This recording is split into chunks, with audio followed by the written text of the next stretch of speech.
70년대 이후 한국 교회는 많은 양적 성장을 이루었습니다. 그러나 오늘날 젊은이들 가운데는 교회나 종교에 그다지 관심이 없거나 예수는 좋은데 교회는 싫다고 이야기하는 사람들이 종종 있습니다. 최근에는 근대식 복음주의 교회에서 성장했지만 교회가 기능하는 방식에 불만을 갖고 교회를 떠나는 많은 사람들이 있습니다. 그들은 더 이상 대형 교회의 목회 철학이나 그들이 성장한 교회의 교회 구조나 그 가치에 끌리지 않고 있죠. 그 전의 것과 전혀 다른 종류의 교회와 다른 종류의 기독교를 경험하고 싶어 합니다.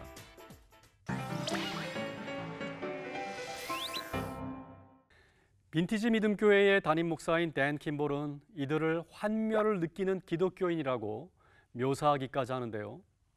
서구의 기독교가 지나치게 사유화되고 개인화되었던 것을 반성하면서 대안적 모델을 전통적 교회와 초대교회의 모델에서 찾고 있는 사이에 우리는 서구교회의 대중적 모델을 너무 성급하게 채용한 것이죠.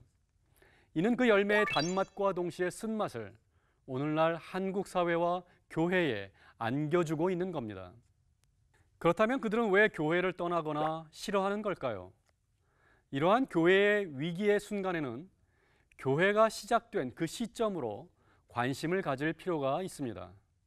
초대교회는 오순절날 교회가 시작될 때부터 초기 기독교인들이 자신들의 신앙을 지키기 위해 로마의 핍박과 박해를 끝까지 이겨내던 시기를 말하는데요.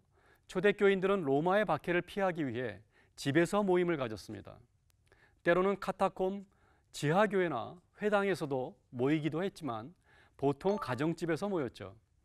초기 기독교의 가정교회는 약 20명 내지 40명 정도 모임을 가질 수 있었고요. 다락방이 있는 집은 최대 100명까지 모일 수 있었습니다. 초대교회 가정교회의 두 가지 특징은 말씀과 주의 만찬이었는데요. 말씀은 강해식 설교가 주류였고 그 대표적 인물은 크리소스톰, 오리겐, 어거스틴이었습니다. 식탁교제는 두 가지 형태가 있었는데 아가페라 불리는 애찬식과 주의 만찬입니다. 애찬식에는 그야말로 각기 다양한 사람들이 참석하여 가정교회를 오픈한 집주인의 지극한 사랑과 섬김을 경험할 수 있었죠. 주의 만찬은 초대교회 당시 상하관계가 확실하고 신분이동이 불가능한 시대에 남자나 여자나 자유인이나 종이나 유대인이나 헬라인은 더 이상 차별이 없고 그리스도 안에서 한 몸이라는 사실을 거행하는 것입니다. 그야말로 혁신적인 예식이었죠. 이러한 한 몸을 경험함으로써 초대교회는 다감각적인 예배를 드렸습니다. 이는 기독교만의 독특한 감성과 기질을 형성함에 있는데요. 복음의 이야기는 예배에서 듣고 보고 만지고 먹고 마시는 행위, 즉 우리의 육체적이고 감각적인 움직임을 통해 형상화됩니다. 찬양을 하고 말씀을 들으며 사람들과 평화의 인사를 나누며 무릎을 꿇고 참회의 기도를 드리며 때로는 안수하고 다른 이를 위해 기도하는 형태죠. 이러한 행위와 몸짓은 보이는 행위를 통해 보이지 않는 하나님 나라를 경험하도록 우리를 이끌어갑니다. 오늘날 한국 개신교 예배는 한 개인의 영적 회심이나 체험에 지나치게 집중되어 있습니다. 그러나 예배는 지극히 개인적이면서도 철저히 공동체적 성격을 갖고 있죠. 초대교회 예배는 공동체의 회심과 회개를 촉구하며 이 사회와 공동체가 하나의 몸과도 같다는 인식을 갖고 있습니다. 초대교회는 이 세상을 그리스도의 몸으로 이해했고 세상은 그리스도가 그의 넓은 팔로 안으시는 사랑과 구원의 대상이었죠.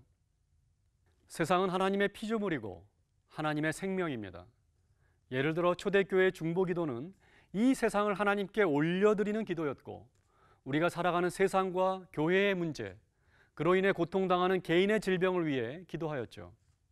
단순히 교인들만의 가정사나 개인의 문제를 넘어서는 이 땅의 하나님 나라를 이루기 위한 영성, 이것이 우리가 잊고 있었던 초대교회의 정신인 것입니다.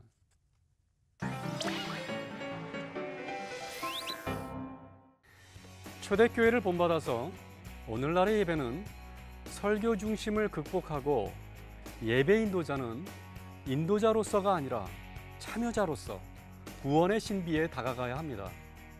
한 개인의 회심을 넘어서서 탄식과 죄 고백, 침묵 등을 통해 개인과 공동체 전체가 하나님과 정직하게 대면할 수 있는 기회가 제공되어야 합니다.